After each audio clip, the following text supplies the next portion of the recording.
Friends, इस video में मैं आपको बताने वाला हूं एक ऐसी सर्जरी के बारे में जो आपको नी रिप्लेसमेंट सर्जरी से बचा सकती है। क्या आप जानना चाहते हैं इसके बारे में? तो फ्रेंड्स, ये वीडियो आपके लिए है। Hello friends, I am doctor Pankaj Valecha and I am a hip and knee replacement surgeon in new Delhi, India.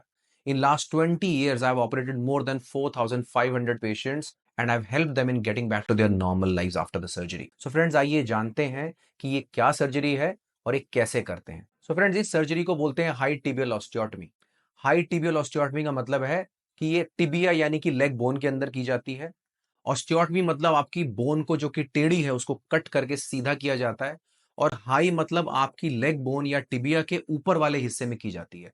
तो हाई मतलब ऊपर, टिबिया मतलब लेग की मेन जो बोन होती है वो, और ऑस्टियोटमी मतलब बोन को कट करना.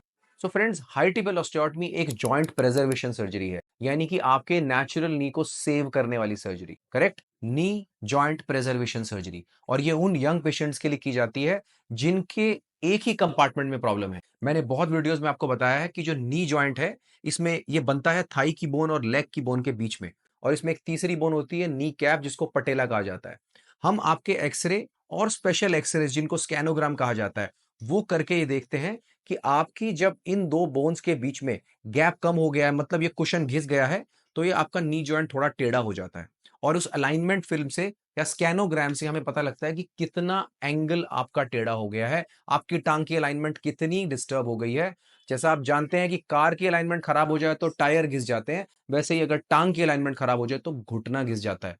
और इस घुटने को घिसावट से बचाने के लिए ये सर्जरी की जाती है, जिसको एचटीओ या हाई टिबियल ऑस्टियोटमी कहा जाता है. इस सर्जरी के अंदर हम आपकी लेग की जो बोन है, मेन बोन है, इसको ऊपर वाले हिस्से में कट करते हैं और कट करके आपकी टेढ़ी हड्डी को सीधा करते हैं. उसको करने के लिए हमें इस बोन को जहां हमने कट किया इसको ओपन करना पड़ता है, इसको खोलना पड़ता है, जो कि बहुत ही प्रिसाइज इंस्ट्रूमेंटेशन से, बहुत ही अच्छी सर्जरी से पहले करी गई प्लानिंग से और बहुत ही excellent execution of the planning से किया जाता है. इसका अच्छा रिजल्ट अचीव करने के लिए ये तीनों चीजें बहुत जरूरी हैं. गुड पेशेंट सिलेक्शन, यानी कि आप उसके लिए सही पेशेंट होने चाहिए.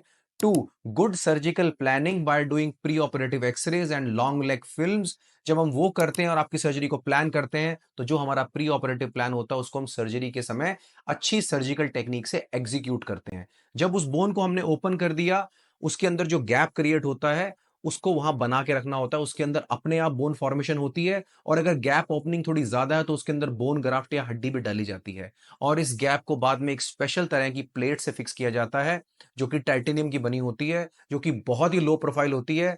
और ये आपकी टांग को सही अलाइनमेंट में मेंटेन करती है जब तक कि उस ओपन किए गए हिस्से में हड्डी ना बन जाए.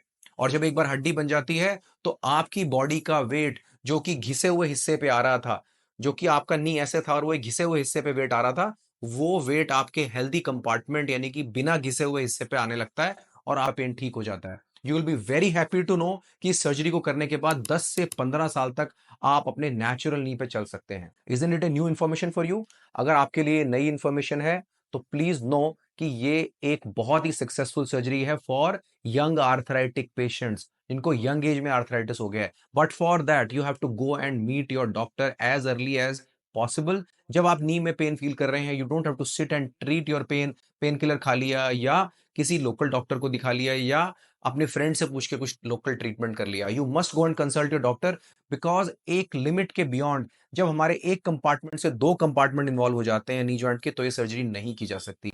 And then the only option is to do a knee replacement surgery. इस सर्जरी के बारे में अगर आप और जानकारी चाहते हैं तो मेरे चैनल पर इसके बारे में और भी वीडियोस हैं जिनको आप देख सकते हैं. हमने उन वीडियोस का लिंक अपनी डिस्क्रिप्शन में डाला है, उनको क्लिक करके आप देख सकते हैं कि कैसे स्कैनोग्राम होता है, कैसा वो दिखता है, सर्जरी के अंदर कैसे स्टेप्स होते हैं, और जब प्लेट वो लग जाती है तो कैसे हमारे एक्सरेज दिखते हैं. एंड आई एम श्योर वो देखने के बाद आपको और भी अंडरस्टैंडिंग आएगी इस सर्जरी के बारे में.